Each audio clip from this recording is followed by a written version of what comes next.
Pak Dokter. Ya, terima kasih Pak Bendum, Pak selaku moderator. Bismillahirrahmanirrahim. Assalamualaikum warahmatullahi wabarakatuh. Shalom, Om Swastiastu, Namo Buddhaya, salam kebajikan, rahayu dan salam sejahtera bagi kita semua.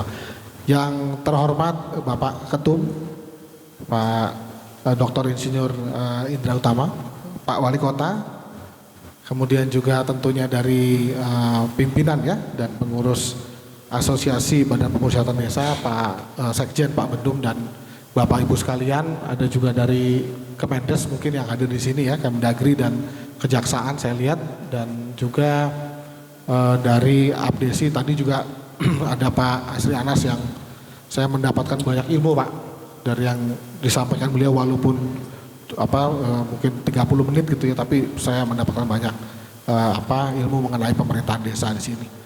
Baik Bapak Ibu sekalian, izinkan saya untuk mungkin sambil berdiri ya biar nggak ngantuk juga ini.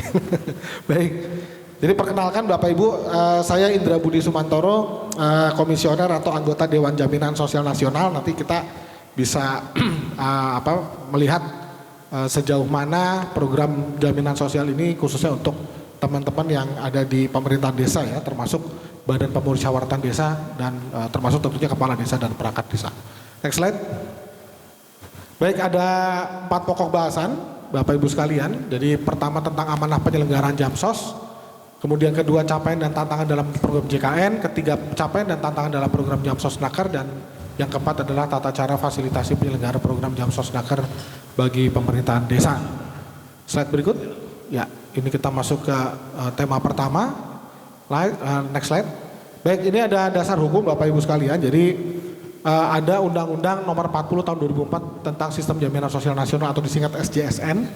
Kemudian dari situ ditindaklanjuti dengan Undang-Undang Nomor 24 Tahun 2011 tentang BPJS, dan juga tentunya ada Undang-Undang Nomor 6 Tahun 2014 junto Undang-Undang Nomor 3 Tahun 2024 yang belum lama ini telah disahkan gitu ya, tentang perubahan kedua atas Undang-Undang Desa. Dan juga belum lama ini ada PP Nomor 49 Tahun 2023 Bapak Ibu yang memperkuat bahwa pekerja pada pemberi kerja penyelenggara negara selain ASN, TNI, Polri itu ikut pada JKK-JKM yang diselenggarakan BPJS Ketenagakerjaan. Jadi sifatnya sapu jagat gitu ya, termasuk untuk aparatur yang ada di pemerintahan desa. Kemudian ada Perpres 109 tentang penerapan kepesertaan, dan ada 2 Inpres gitu ya. Inpres nomor 2 tahun 2021 tentang optimalisasi penyelenggaraan program Jamsos Naker, dan Inpres nomor 1 tahun 2022 tentang optimalisasi penyelenggara program JKN, yang pada prinsipnya kedua Inpres ini mengamanatkan bahwa Pemda itu diwajibkan atau harus mendaftarkan seluruh aparaturnya termasuk untuk yang level desa pada program-program jaminan sosial baik JKN maupun Jamsos Naker. Dan terakhir adalah Surat Edaran Mendagri nomor 842.2/5193/SJ tentang implementasi pelaksanaan program Jamsos Naker di pemerintahan daerah. Next slide. Baik, ini sekilas saja gitu ya, bahwa sebenarnya jaminan sosial itu melingkupi seluruh siklus hidup Bapak Ibu, mulai dari lahir gitu ya, usia anak, di situ kemudian ada peran jaminan kesehatan, lalu kemudian usia sekolah juga masih jaminan kesehatan berperan untuk memberikan perlindungan di situ. Ketika bekerja ini tidak hanya jaminan kesehatan, tetapi juga jaminan sosial ketenagakerjaan, baik dia JKK, JKM, kemudian juga ada jaminan hari tua, jaminan pensiun, sampai kepada jaminan kehilangan pekerjaan yang sekarang juga sudah berjalan gitu ya. Kemudian masuk ke lansia, di situ ada jaminan hari tua dan jaminan pensiun pekerja gitu ya, termasuk juga penyandang disabilitas ketika terjadi kecelakaan kerja misalnya. Slide berikut. Baik Bapak Ibu yang kami hormati, jadi prinsipnya sebenarnya kita ini sebagaimana tertuang di dalam pembukaan Undang-Undang Dasar 45 ya, di dalam tujuan negara dinyatakan bahwa melindungi ya seluruh tumpah darah Indonesia, melindungi segenap bangsa Indonesia dan seluruh tumpah darah Indonesia. Jadi ada kata melindungi. Nah, melindungi ini tidak hanya dalam konteks keamanan dan pertahanan, tetapi juga perlindungan sosial. Ya, ditambah lagi dengan memajukan kesejahteraan umum. Jadi memang dari situ terlihat secara implisit gitu ya, atau tersirat bahwa kita ini memang menganut haluan negara kesejahteraan atau welfare state. Nah, ciri-ciri negara welfare state itu memang ada program perlindungan sosial, baik bansos maupun jamsos. Nah, adapun yang saat ini untuk jamsos itu ada JKN dan Jamsosnaker. Kalau ada bansos, Bapak Ibu bisa lihat seperti misalnya PKH dan sejenisnya. Slide berikut. Kemudian ini landasan filosofis Bapak Ibu sekalian. Jadi memang ini berangkat dari tidak hanya dari pembukaan Undang-Undang Dasar, tapi juga ada di batang tubuh. Di pasal 28H ayat 3 dinyatakan bahwa setiap orang berhak atas jaminan sosial. Tadi menarik apa yang sempat disinggung oleh Pak Asri Anas gitu ya. Ini hak atau kewajiban gitu. Itu hak gitu ya. Kalau kita lihat di dalam konstitusi, jaminan sosial itu hak setiap orang, bunyinya begitu. Nah, ini sejalan dengan Declaration of Human Rights ya, deklarasi HAM PBB yang memang bunyinya juga sama. Ya, kemudian negara mengembangkan sistem jaminan sosial bagi seluruh rakyat dan memberdayakan masyarakat yang lemah dan tidak mampu sesuai dengan martabat kemanusiaan. Dan seterusnya yang kemudian di dalam Undang-Undang Nomor 40 Tahun 2004 itu diatur lebih lanjut seluruh ketentuan yang ada di dalam situ. Next slide. Baik, ini arah kebijakan Jamsos dalam RPJMN 2020-2024 ya, ini udah masa akhir ya dari periode RPJMN. Nanti untuk next diganti di pemerintahan berikutnya. Prinsipnya ada 4 Bapak Ibu. Pertama, pengembangan program SJSN yang komprehensif dan terintegrasi, peningkatan efektivitas JKN, keberlanjutan pendanaan dan penguatan tata kelola SJSN, serta penguatan kelembagaan dari sistem jaminan sosial nasional. Slide berikut. Baik, ini tujuan SJSN, memberikan jaminan terpenuhinya kebutuhan dasar hidup yang layak bagi peserta dan atau anggota keluarganya apabila terjadi hal-hal yang dapat mengakibatkan hilang atau berkurangnya pendapatan, mulai dari karena menderita sakit gitu ya, kemudian mengalami kecelakaan kerja, memasuki usia lanjut atau pensiun, atau juga meninggal dunia. Slide berikut. Ya, baik Bapak Ibu sekalian, di sini kalau kita lihat yang di sebelah kanan itu ada 6 program. Jadi saat ini ada 6 program jaminan sosial, mulai dari jaminan kesehatan nasional yang diselenggarakan oleh BPJS Kesehatan dan 5 program jaminan sosial ketenagakerjaan yang diselenggarakan oleh BPJS Tenagakerjaan, terdiri dari jaminan kecelakaan kerja atau JKK, jaminan hari tua atau JHT, jaminan pensiun atau JP, jaminan kematian atau JKM, dan juga jaminan kehilangan pekerjaan atau JKP. Nah, dalam menyelenggarakan program-program jaminan sosial nasional ini, itu ada 3 asas dan 9 prinsip yang harus dipatuhi. Jadi bisa Bapak Ibu lihat di sini, 3 asas itu adalah kemanusiaan, manfaat, dan keadilan sosial bagi seluruh rakyat Indonesia. Adapun untuk 9 prinsip ya, beberapa diantaranya mulai dari kegotong royongan, nirlaba, keterbukaan, kehati-hatian, akuntabilitas, portabilitas, kepesertaan wajib, dana amanat, dan hasil pengelolaan dana digunakan seluruhnya untuk pengembangan program dan sebesar-besarnya untuk kepentingan peserta. Nah, ini yang menarik adalah kalau Bapak Ibu lihat ada dana amanat, ada kemudian nirlaba, dan hasil pengelolaan dana digunakan seluruhnya untuk pengembangan program dan sebesar-besar untuk kepentingan peserta. Jadi ini karena bentuknya BPJS itu bukan BUMN Bapak Ibu. Mungkin masih ada yang mengira bahwa BPJS itu BUMN, bukan gitu ya. Tetapi sudah badan hukum publik. Dulunya iya, dulunya BUMN. Kalau BUMN pasti profit oriented. Nah, kemudian berubah statusnya menjadi badan hukum publik yang bersifat nirlaba, sehingga wujudnya adalah dana peserta itu dipisah dari aset badan Bapak Ibu. Kalau di korporasi kan pasti kan, kalau di perusahaan asuransi misalnya ya, dana peserta dengan aset badan itu jadi satu. Istilahnya kalau dalam akuntansi namanya consolidated gitu ya. Tetapi kalau karena ini dana amanat, ini dana milik peserta, milik pekerja, dia tidak boleh dicampur dengan dana badan. Jadi dia terpisah. Nah, itu sebagaimana tercantum dalam prinsip SJSN. Slide berikut. Nah, ini DJSN, mungkin skip saja gitu ya. Next slide. Ini tugas fungsi kewenangan, jadi prinsipnya mengusulkan kebijakan gitu ya, merumuskan kebijakan umum dan sinkronisasi penyelenggaraan SJSN, dan juga kami sebagai pengawas kedua BPJS, jadi BPJS Kesehatan maupun Ketenagakerjaan. Pengawasnya sifatnya pengawasan eksternal, kalau untuk pengawasan internal ada Dewan Pengawas di masing-masing BPJS. Slide berikut. Nah, ini kita masuk ke capaian dan tantangan dalam program JKN. Berikutnya Bapak Ibu. Ini kalau kita lihat Bapak Ibu, memang cakupan kepesertaan JKN itu sudah mencapai 98%, tapi ini secara umum gitu ya. Tentunya ini ada tantangan. Kalau kita lihat di sini, pertama jumlah PBI APBN masih mendominasi. Jadi sebenarnya masih belum benar-benar mencakup penduduk secara mandiri lah kira-kira gitu ya. Nah, kemudian yang kedua setelah itu adalah PBPU atau peserta mandiri.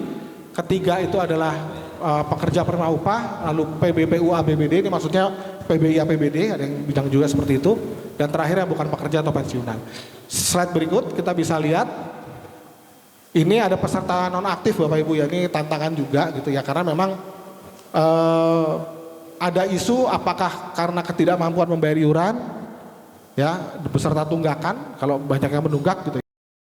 Ada juga isu emang ketidakmauan gitu. Jadi ada isu dari ability to pay dan willingness to pay. Karena ada juga isu adverse selection. Adverse selection itu adalah menggunakan ketika benar-benar udah sakit parah gitu Bapak Ibu ya. Jadi pas lagi sehat nggak mau bayar nih, nunggak gitu kan. Ini banyak nih kayaknya. Begitu udah sakit parah baru dilunasin tunggakannya dan langsung dirujuk gitu ya. Nah ini yang juga kemudian habit seperti itu yang menyebabkan angka peserta nonaktif itu tinggi. Sebenarnya ini juga merugikan peserta Bapak Ibu ya, karena kalau kemudian membayarnya rutin iuran JKN itu tentunya ketika sakit sedikit itu bisa langsung ke puskesmas. Nah karena sebenarnya yang bagus itu adalah ketika sakit sedikit langsung ke puskesmas itu bisa ditangani sehingga terhindar gitu ya dari risiko yang lebih parah. Tetapi kalau nunggu begitu parah banget baru ke rumah sakit, itu kan ujung-ujungnya ada operasi gitu ya. Dan kalau udah dioperasi kan tentunya dari sisi fisik kita nggak akan sesehat seperti kita sebelum operasi misalnya. Nah ini jadi itu isu juga. Next slide. Nah ini berdasarkan status keaktifan, Bapak Ibu bisa lihat di sini. Kalau PBI udah pasti aktif gitu ya. Cuma yang paling banyak tidak aktif adalah yang peserta mandiri gitu ya, PBPU Bapak Ibu bisa lihat yang kecil itu. Tetapi utilisasinya memang paling tinggi gitu ya Bapak Ibu. Kalau berdasarkan kelas perawatan itu juga kita bisa lihat di sini di antara 3 kelas itu paling banyak adalah yang kelas 3 gitu ya Bapak Ibu. Slide berikut. Ini tren FKTP itu kerjasama dengan fasilitas kesehatan tingkat pertama itu juga ada pertumbuhan ya. Jadi BPJS itu bisa dengan puskesmas dan klinik itu makin banyak gitu ya. Slide berikut. Ini untuk yang dengan rumah sakit ada progres sampai 86% pertumbuhannya dari 2014 sampai 2024, jadi selama 1 dekade. Slide berikutnya. Nah ini dana jaminan kesehatan utilisasi, jadi sekarang memang rasio klaim sudah 108%, jadi memang harus ada upaya-upaya ya, termasuk tadi reaktivasi dari peserta nonaktif supaya nanti nggak defisit lagi seperti beberapa tahun lalu. Slide berikut. Saya agak cepat aja supaya nanti bisa ke tema yang khusus pemerintahan desa ya. Ini kalau untuk Jamsosnaker Bapak Ibu, kita bisa lihat di sini ini juga isunya adalah dari sisi kepesertaan gitu ya. Kepesertaan mayoritas masih PPU, yang kedua BPU, baru jasa konstruksi, tetapi juga sama isunya yaitu masih banyaknya peserta nonaktif. Kita next slide. Slide berikut. Dan masih tersentralisasi di Pulau Jawa.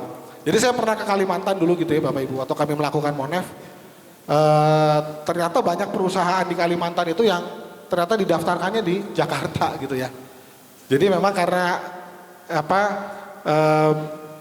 bukan berarti karena mereka tidak terdaftar di tempat lain, tapi karena memang kantor pusatnya di Jakarta sehingga didaftarkannya di Jakarta. Jadi ini memang membuat gap gitu ya dengan daerah-daerah lainnya. Slide berikut. Baik, ini aktif tidak aktif yang saya sampaikan tadi, isunya juga sama gitu ya. Kalau di PPU mungkin karena banyak yang kontrak kemudian tidak diperpanjang, pindah perusahaan atau di PHK gitu ya. Kemudian BPU itu lebih kepada ability to pay mungkin atau willingness to pay. Jasa konstruksi itu lebih cepat lagi gitu ya. Bagaimana kemudian turnover ya dari karyawan yang ada di jasa konstruksi. Slide berikut. Baik, ini kalau dari sisi kesehatan DJS ya mungkin kita skip aja lah, ini terlalu teknis. Skip. Ya, ini highlight. Jadi kaitannya dengan yang pemerintahan desa Bapak Ibu ya, ini memang sudah terbit peraturan pemerintah nomor 49 sebagaimana tadi saya sampaikan. Adapun beberapa waktu lalu kami masih menunggu kode akun untuk yang pusat tapi sudah keluar. Tetapi untuk yang pemerintahan daerah Bapak Ibu sekalian sebenarnya sudah ada gitu ya melalui Permendagri. Jadi sebenarnya sudah bisa dilaksanakan apalagi ada amanat di dalam undang-undang desa gitu ya. Next slide. Ya ini tantangan umum, skip lagi. Nah kita masuk nih ke Jamsosnaker bagi Pemdes ya. Slide berikut. Ya Bapak Ibu sekalian. Jadi amanah Undang-Undang nomor 6 tahun 2014 itu sebenarnya ada di pasal 66 ayat 4 ya. Itu dinyatakan bahwa selain penghasilan tetap sebagaimana dimaksud, pada satu kepala desa dan perangkat desa memperoleh JKN. Ini kayaknya yang lama nih ya, yang sudah kemudian diperbaiki dengan undang-undang yang baru. Slide berikut. Baik, ini kalau kita lihat gitu ya, di perubahannya di Undang-Undang Nomor 3 di pasal 26 itu untuk yang kepala desa, jadi berhak mendapatkan jaminan sosial di bidang kesehatan maupun ketenagakerjaan. Lalu untuk pasal 50A huruf B ini untuk yang perangkat desa. Kemudian di pasal 62 ini yang untuk anggota Badan Pemusyawaratan Desa, jadi berhak mendapatkan jaminan sosial di bidang kesehatan maupun ketenagakerjaan. Tadi sudah disampaikan oleh Pak Asri Anas di awal ya. Jadi ini udah payung hukum yang kuat sekali. Ditambah dengan diperkuat oleh PP 49 yang saya sampaikan tadi ya, bahwa pekerja pada pemberi kerja penyelenggara negara selain ASN, TNI Polri itu JKK-JKN-nya diselenggarakan BPJS TK. Ya, dan di pemerintah daerah juga sudah ada Permendagri atau surat edaran yang menjadi acuan gitu ya. Jadi sebenarnya harusnya sudah bisa dilakukan gitu ya. Slide berikut. Ya baik, ini contoh peraturan daerah yang mengatur Jamsos sebagai perangkat desa, tapi ini memang contohnya untuk yang kampung ya kalau nggak salah ya. Untuk yang perangkat pemerintahan kampung gitu ya. Ini juga sudah ada di Kaimana, ini contohnya Bapak Ibu ya. Jadi sebenarnya bahkan di tingkat kampung pun sudah dilaksanakan kira-kira gitu. Slide berikut. Ini petunjuk teknis, ini memang ada satu hal yang saya rasa mungkin perlu disempurnakan lah kira-kira gitu ya. Dalam surat Mendagri nomor berapa nih? 800.1.12.2/1050 BPD ya. Slide berikut. Jadi dalam surat ini, slide berikut lagi. Nah ini, dalam surat ini memang dinyatakan sehubungan program perlindungan Jamsosnaker bagi para perangkat pegawai non-ASN di jajaran Pemdes, maka program JKK dan JKM diberikan bagi pemerintahan desa, yaitu kepala desa dan perangkat desa. Nah ini memang secara eksplisit belum disebutkan untuk Badan Permusyawaratan Desa nih Pak Ketum. Jadi barangkali gitu ya, supaya ini nanti diperkuat, apakah nanti mungkin untuk kemudian dari asosiasi ya Badan Pemusyawaratan Desa bisa mengirimkan surat nih ke Mendagri agar mencantumkan juga tidak hanya kepala desa perangkat desa tetapi juga termasuk Badan Permusyawaratan Desa, karena sudah diamanatkan di pasal nomor 62 tadi ya, Undang-Undang 3 tahun 2024. Jadi barangkali bisa follow up dengan menyurat itu supaya nanti masuk di sini. Kalau sudah masuk di sini, itu sudah ada landasan hukum untuk penganggaran kira-kira gitu. Penganggaran untuk di mana APBD atau APBDes ya berarti ya. Sebagaimana tercantum di poin 5 gitu ya. Next slide. Baik, jadi prinsipnya ini dalam rangka mewujudkan optimalisasi pelayanan program Jamsosnaker bagi pemerintah desa. Itu dilakukan pembagian tugas dan fungsi secara rinci dari masing-masing instansi, mulai dari Kemendagri ya, Dirjen Bina Pemerintahan Desa khususnya, lalu BPJS Ketenagakerjaan, Gubernur, Bupati, Wali Kota, dan kantor cabang BPJS hingga pemerintah desa. Slide berikut. Next. Ya ini pembiayaan Bapak Ibu ya. Jadi dukungan pembiayaan kepesertaan bersumber dari APBD dan garing atau APBDes, serta sumber lain yang sah sesuai ketentuan peraturan perundang-undangan. Kemudian juga dari sisi pelaporan itu BPJS Ketenagakerjaan wajib menyusun dan menyerahkan laporan pelaksanaan program secara tertulis kepada Dirjen Bina Pemerintahan Desa. Jadi prinsipnya ini nanti sebenarnya tinggal satu lagi tadi ya. Ada surat Mendagri, nanti mungkin perlu disurati, tolong tambahkan di situ anggota dari Badan Pemusyawaratan Desa. Itu yang mungkin dulu kelupaan gitu ya. Slide berikut. Baik Bapak Ibu sekalian, ya, itu yang dapat kami sampaikan gitu ya. Barangkali nanti kita bisa diskusi lebih lanjut untuk bagi yang memang ingin bertanya atau menyampaikan pendapat. Saya kembalikan kepada Bapak Moderator. Terima kasih, kurang lebihnya mohon maaf. Wabillahi taufiq wal hidayah. Wassalamualaikum warahmatullahi wabarakatuh. Baik, terima kasih.